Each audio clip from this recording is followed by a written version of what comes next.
Hello everyone, in this video I'm going to show you how you can make the lightning text effect in CapCut PC. For instance, I'm just going to add the screen to the right and select text to add the text.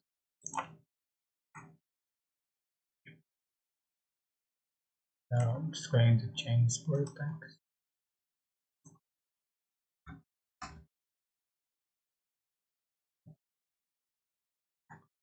and change for the size and then font style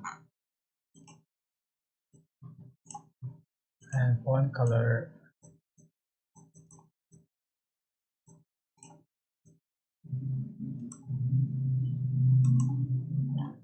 And then select the clip, right click, create comfort clip, select effect, select the 3D, and select lightning. I'm gonna just for the color, filters, glow,